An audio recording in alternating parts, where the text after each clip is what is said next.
Here's a fairly obnoxious looking fish pond.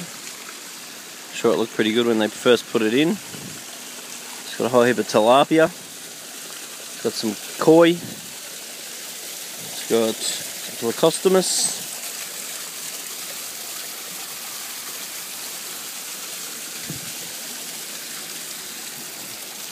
And this is an Arowana farm where they actually grow up the Arowanas ready for harvest.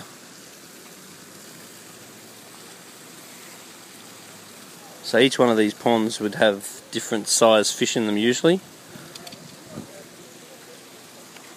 I can see little, in this tank the pond they're actually really small. I can only just see them, they look like little guppies.